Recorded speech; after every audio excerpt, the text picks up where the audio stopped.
One of the reasons I think Memorial Park is so meaningful to so many people is because you can have a different experience every time you step into the park. I think the park is a great communicator about not the glory of war, but the dignity of remembrance of sacrifice.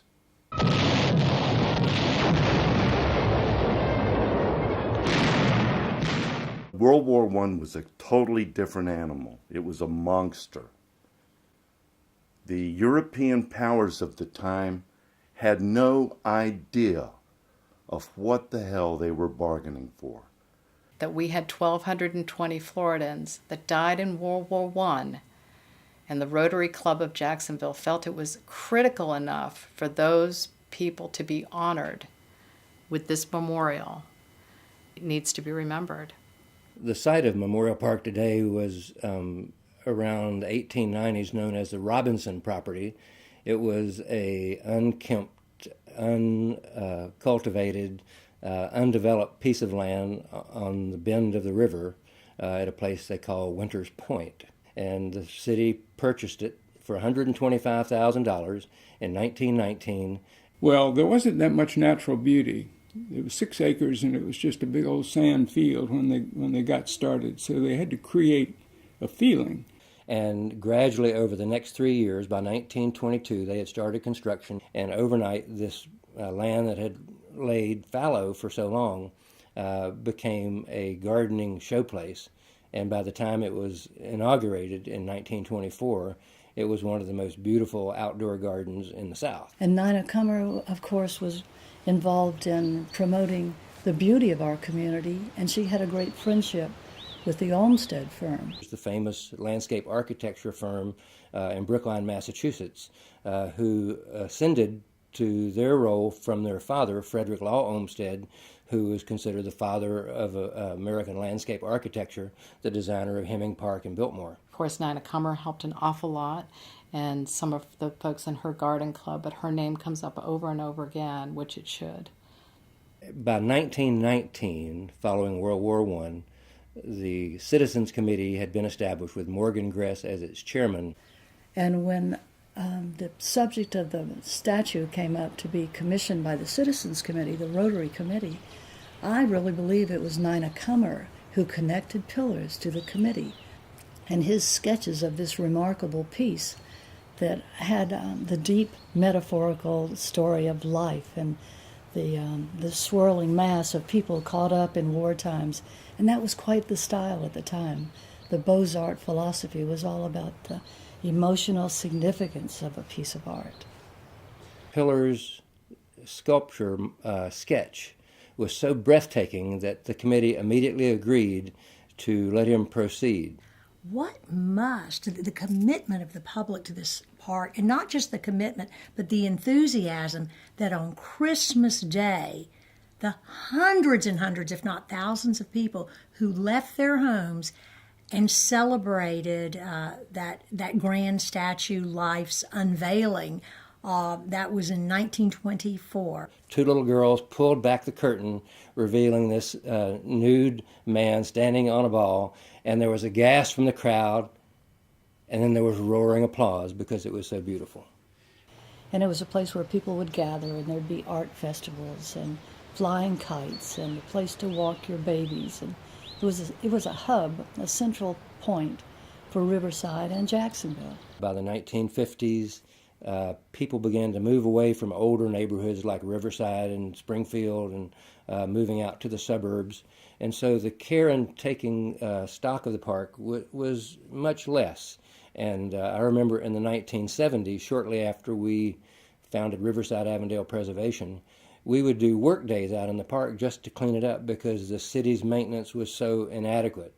And then about 20 years later, a major tornado whipped through the park and took out probably 24 of the biggest oak trees there. So after that, the park again was in very, very sad shape until the Memorial Park Association came along and dedicated their organization to revive this once great park. And the more that they focused on it, the more we realized that this is just not the most beautiful park in Jacksonville. This is one of the great Olmsted parks in all of the United States.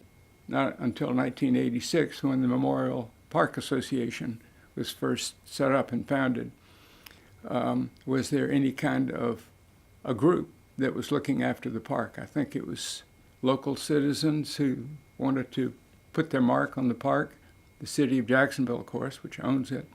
So you had a lot of individuals and a lot of points of view kind of messing with the Olmsted plan. She was a lovely, elegant woman who was a force of nature to be reckoned with, and she had the foresight to recruit all of the neighbors who lived in the surrounding condominiums to form the Memorial Park Association. Essentially, the master plan focused on restoration and rehabilitation of what the original plan was. Early on, they did a landscape plan for the park, which kind of fell by the wayside until they really got serious in more recent years to not only refurbish the park back to the original Olmsted Brothers design, but also to improve the condition of the fountain. It's been totally restored. The monument that rises above it, replacing the broken concrete on the balustrades, and also repair the broken sidewalks, which made it such a danger. And the final stage that's going on right now is they're renewing the irrigation system so that the park will remain green and lush the way the Olmsted Brothers originally envisioned.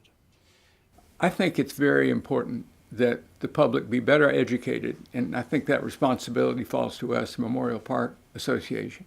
Educated on who the Olmsted Brothers were, what their significance was, not only to this country, but to the city of Jacksonville with this park. This park has been hailed as the best, or among the best small parks done by the Olmsted Brothers in the whole country. I always look at the statue as being the centerpiece of the park. It really encompasses what the park is. A bunch of people coming together and being united. The angel is beautiful, and you meet a bunch of angels at the park. To have an Olmsted Park of any size in your city is just marvelous. It feels good to see that wonderful statue, the life statue, silhouetted against the sky. It's pretty striking every single time you see it. And then the process of walking up to it, the serial aspect of seeing it from a distance and then walking up to it and touching it and seeing the water swirling in the basin. That's pretty special. It doesn't get old for me. It does not get old. It has withstood the test of time. At my age, the park and the war remembrance is all about never losing sight of having a connection. Pardon me. With the past. World War I was only 100 years ago, and that the Americans who fought in World War I were the grandsons of veterans who fought in the war between the states. From the American entry into World War I to the end of the war between the states was only 52 years. It needs to be on the National Register of Historic Places and not remembered in a way that, like at Arlington National Cemetery, but in a way that just sort of, makes us grateful, especially in a community where we have such a large population of people that work for the service. They're in our service all the time. It's their career, it's what they do. And they leave their families for months and, months at a time to defend us and our country. It's a big deal.